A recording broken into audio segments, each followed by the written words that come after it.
Smart Puppet. I made this video for those who remain steadfastly optimistic and loyal about the Apple branded phone lineup. And for those who had executed their impulsive grabs, well, in order to increase the size of something, especially a smartphone, you have to re-engineer it from the ground up, from scratch. They didn't do that with the iPhone XS Max. In other words, the iPhone XS Max is a piece of rubbish. Seriously. Black bars here and there, including Apple's proprietary apps. So, for me, I think is a lame approach, technically. Both iPhone XS and the iPhone XS Max, they are experimental. Again, they are experimental.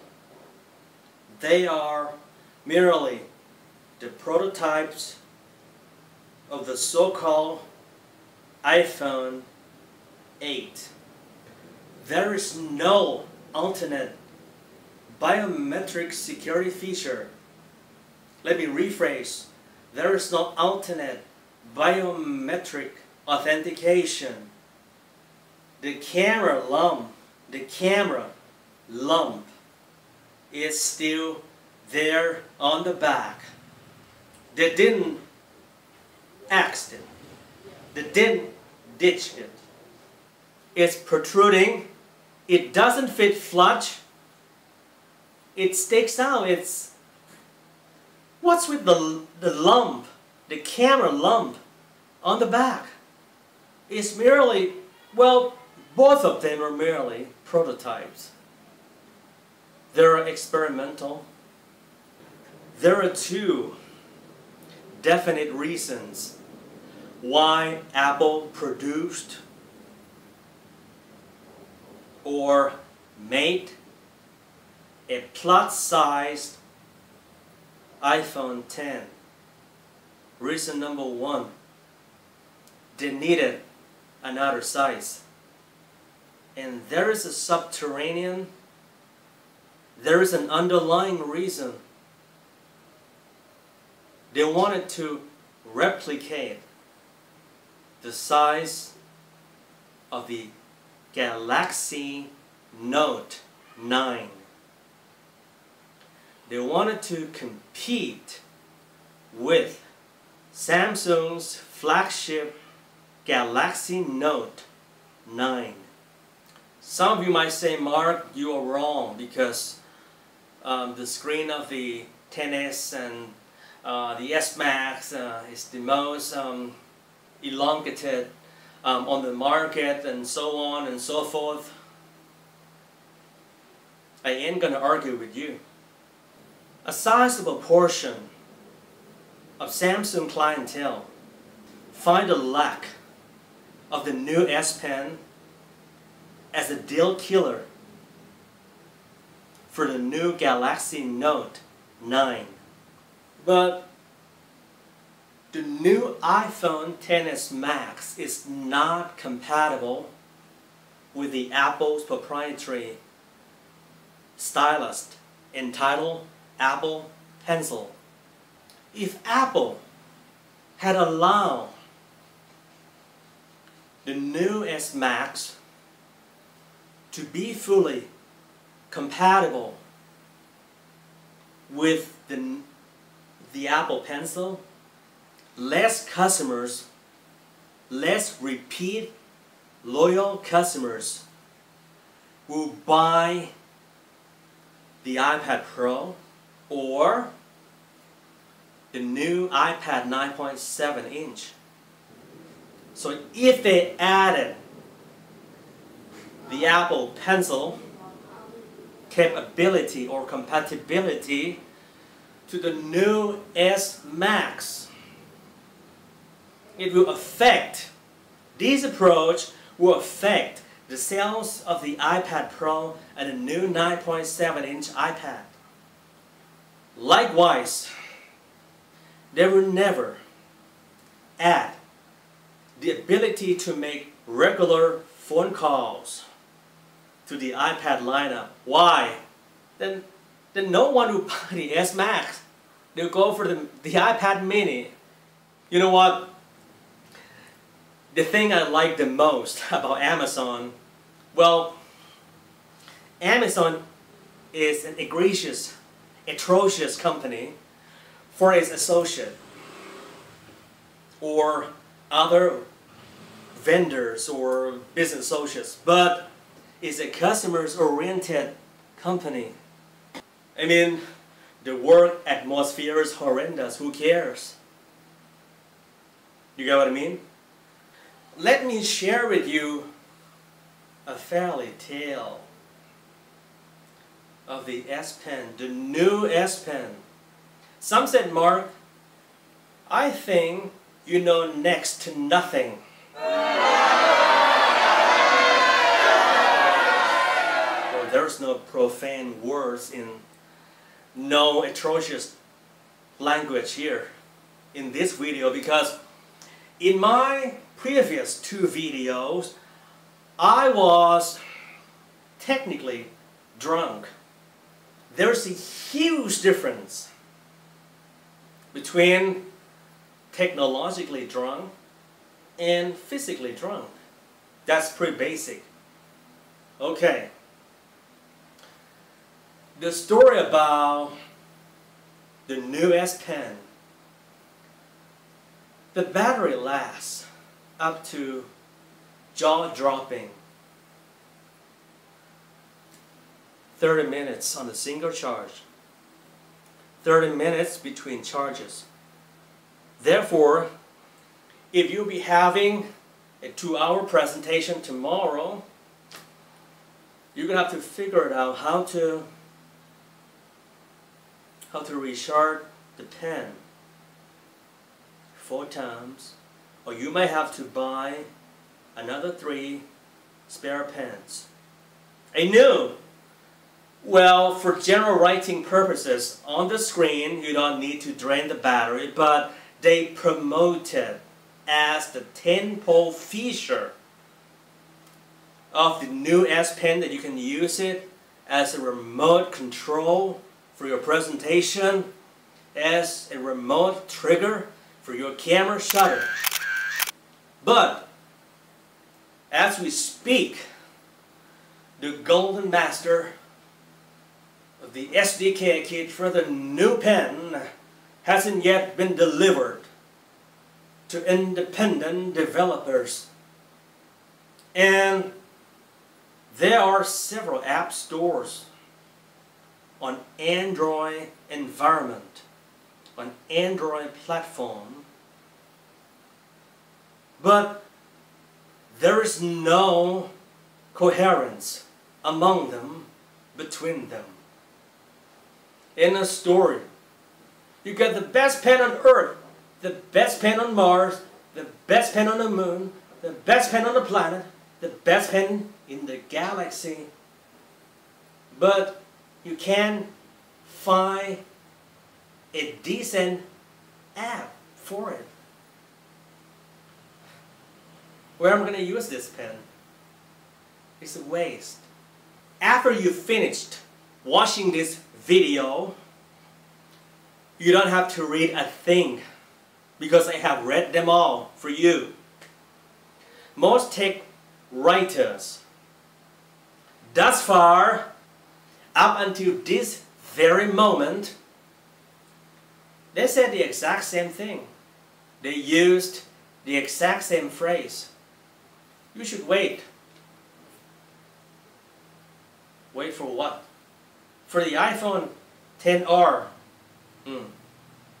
Okay. Well, when they first on stage, they first announced about a new low-cost iPhone XR, people started to weep. Oh, gracious Lord, my Lord, Apple is so generous this time. Are you sure? Are you sure? People burst into tears. Those tech writers are right. You have to wait. Wait for what? Not the iPhone XR. I'll give you the secret. Several companies, tech companies, are working very hard to embed the fingerprint sensor or scanner or touch ID, whatever the metaphor people use, to embed it into the screen without, well, a visible or pronounced sensor. Embed that thing on screen. Number two, several companies, of course foreign company, we are not talking about condom here, are working tirelessly, back-breakingly, to produce a new type of battery. Actually, well, you know what? A small company has successfully made a new type of battery that charges in seconds and lasts a month. A bigger company bought the patent.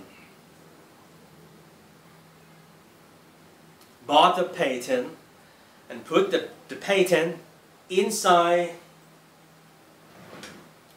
a drawer. So you're gonna have to wait, but not the iPhone XR. Why? The market price for NAND flash storage is half today. Is half of what it was about a year ago. LCD display? Are you serious? Give me a break. LCD display. No force touch. No dual lens camera scheme on the back. And the lump is there.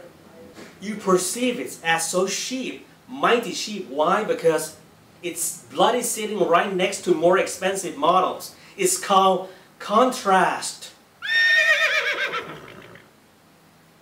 Have you read the book written by Dr. Robert Cialdini? He wrote about contrast and things. I read his first book about 12 years ago. Yeah!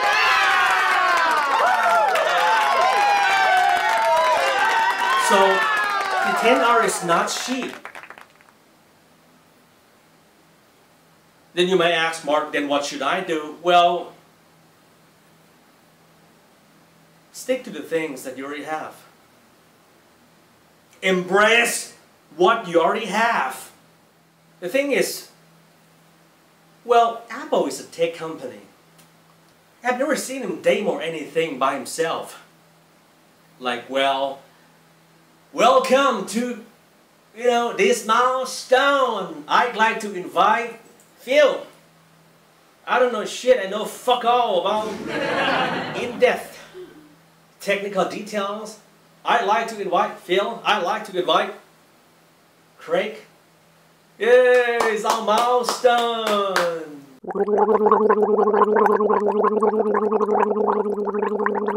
guy said recently, he gave an interview to Nikkei or something. The guy said, well, Tim Cook said, the company is aiming to serve everyone. But the underlying subterranean phrase by Mark Cuban is, the company is aiming to serve every investor, including Warren Buffett. The guy recently acquired 5% of Apple, including Warren Buffett. We are aiming to serve investors. Because the chair of the board said, well, this time we can, I think it's a high stake. Last year, you were lucky. The 10 was bloody expensive, the price extortionate, exorbitant. People bought it like hotcake. But this year, we need more units sold. You have to figure it out. We are aiming to serve investors, and we are aiming to sell everyone, including the very poor, including this watch up YouTuber named Mark Cuban with his beat up iPhone 6s with a defunct camera, with a broken camera, the warranty had expired, have never dropped it. Buy whatever you like, but now you know that the $10 is not cheap. And now you realize the core fundamental of the Note 9 and the spirit, the soul of the S Pen versus the Apple Pencil. The $10 is not that mighty cheap. For me, I'll wait for an iPhone without that camera lump, that pimple on the back. Thanks for watching.